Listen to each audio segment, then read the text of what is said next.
چې کم قوم دا الله نه سرکش او باغی شي نو پاغي باندې عذاب راشي. داغه عذاب بیا مختلف شکلونه وي، کله عذاب په یو رنگ کې پراشي او کله عذاب په بل رنگ کې پراشي. بیا چې ټول قوم خدای تراجی شي نو دا الله عادت داده چې راغل عذابم ته نه واپس پوز. بل د خدای دا عادتم ده چې پیغمبران علیهم الصلاۃ والسلام چې دي دا د الله مقبول ترین بندگان په ټول کائنات کې د پیغمبر نه اوچت مقام د بل چا نه. نو کله کله داسې چلم شوه چې یو معمولی غوندې خبره باندې الله تعالی پیغمبرانو تم تنبیه کړي. یونس علیہ الصلوۃ والسلام چې ډېر لوی جلیل القدر پیغمبر داغه قوم باندې چې څو وخت کې الله اراده وکړه د عذاب راتلو نو یونس علیہ السلام ته خدای پاک ویلې چې ته یو طرف ته شه.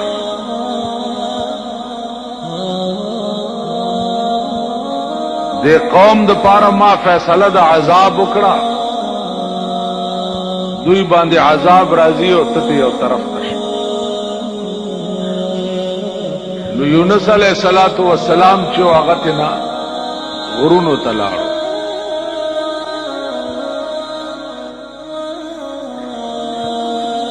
چې غرونو ته لاړو نو د قوم چې څو وخت کې آثار د اسمان ولید نو پوه شو چې دا د یونس علیہ السلام خبره چې ودا خو رښتیا وه او والله چې عذاب را روان دی. نو ټول قوم را ټول شو او د کلی نه بار یو ډاګې ته ووته او ټول خدای ته سر بسجود شو چې یا الله مونږ ستا د پیغمبر نافرمانی کړې ده، خدای معافي غواړو مونږ معاف کا. اراغل عذاب ته نه واپس لاړو.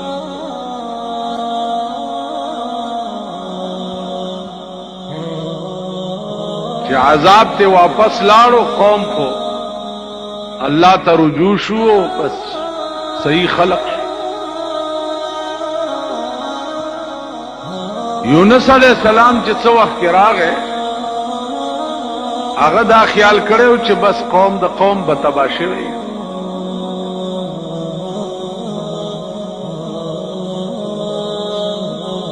چا ورته لاره کې وي چې هغه باندې خو عذاب راغلی او خو هغه عذاب ته واپس لاړو قوم تباه نشو. یونس علیہ السلام دغه وخت کې دا خیال وکړ چې کزوز د قوم تلار شم نو زما تکذیب به وکړي، دوی بداو وی چې تا مونږ ته دروغ ویلیو مونږ باندې خو عذاب را نه غی. دغه وخت کې یونس علیہ السلام د الله د حکم انتظار ونکړ چې اوس ما ته څه حکم کیږي چې داسې لاړ شه او که داسې لاړ شه.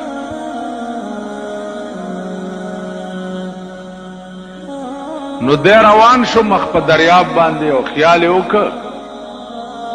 چې د دې دریاب نه هغه غاړه به لاړ شم او هلته به وخت تېروم.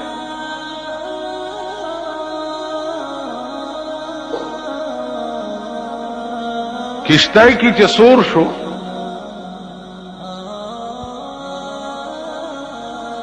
کشتۍ روانه شو چې د دریاب منځ ته ورسېده نو کشتۍ ونښته.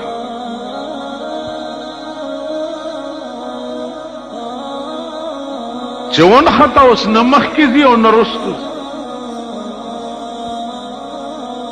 مانګیان دي د کشتۍ چې کوششونه کوي چې اوس څه چلو کړو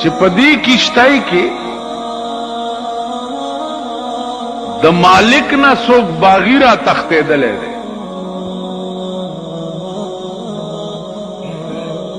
نو دا کشتۍ به ترغه نه روانېږي چې تر څو پورې هغه باغی تاسو دې سین ته نه غورځول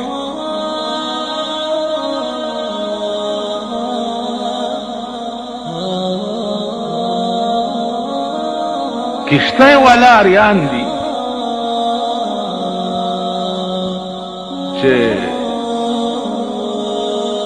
څه چلو دی کشتۍ کې خو یو سړی هم داسې نه دی چې هغه د مالک نه باغی وي د شان و شوکت نه یوم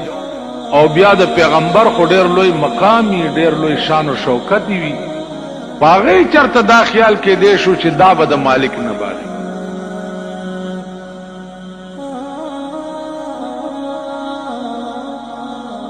یو تا ګوري بل تا ګوري بل تا ګوري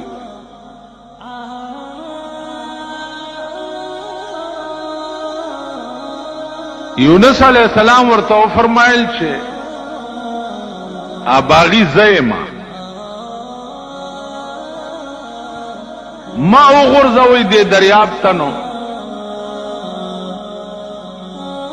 الا بدا کشته روانيږي کینی نه رواني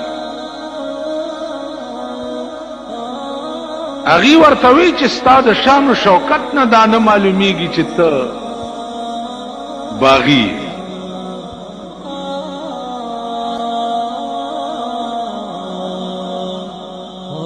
یونس علیہ السلام ورته فرمایل چې خدای قسم کا زم نیم لڑا کړي چې ترغه پوره دا کشته روانه نشي ډېر وخت پکې تیر شو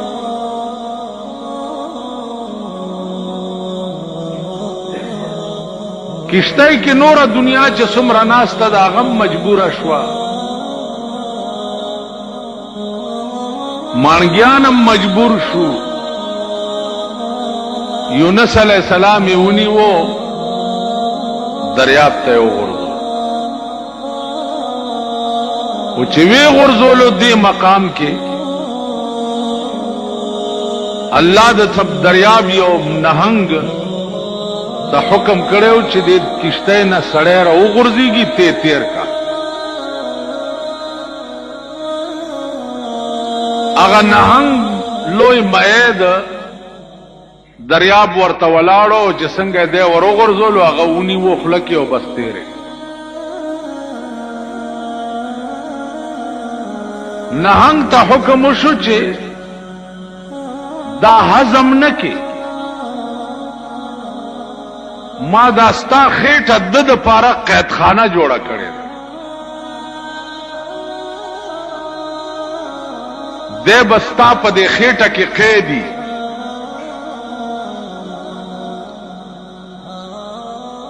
تاسو خیال را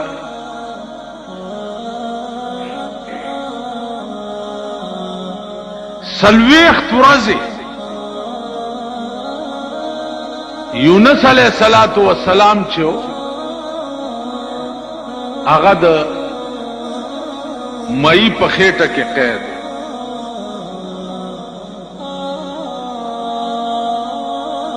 دا وخت کې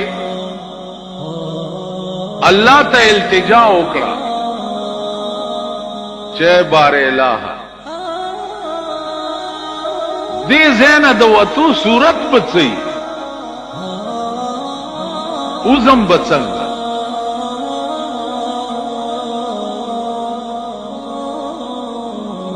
نو الله ورته وظیفه وخوده چې زما د گرفت او د پکړ نه چې نجات واړې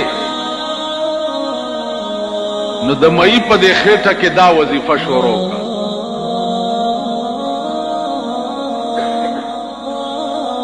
چې لا اله الا انت سبحانك انی کنت من الظالمین لا اله الا انت اے خدا بل څوک نشته مگر ته سبحانك پاکی دا تعالی را انی کنت من الظالمین خدای ما پزان زیاته کړي دي چې ما ستاد یو حکم انتظار نه دی کړی عزیزانو سلويخت ورځ یونس علی السلام د مئی په خېټه کې دا وظیفه کول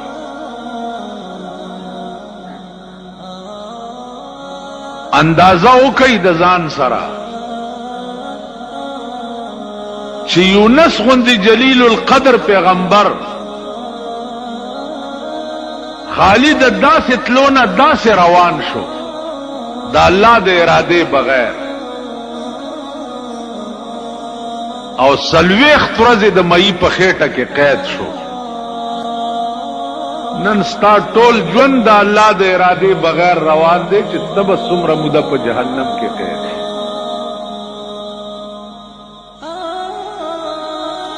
ټول زندگی د الله د اراده بغیر ده ټول نظام حیات ته چې د الله د ارادو بغیر ده چې تب څومره قید عزیزانو اره فیصله چې کوي د نفس په تقاضا کوي خېټه او نفس چې درته څووي یا د ملک ذاتیات چې درته څووي نو اره فیصله د هغې متعلق کیږي به در سره څه په خدای مې دې قسمي چې داسې په وینو بجاړئ په وینو چې عمر لبم جړا څوک رکاولی نشي په وینو بجاړئ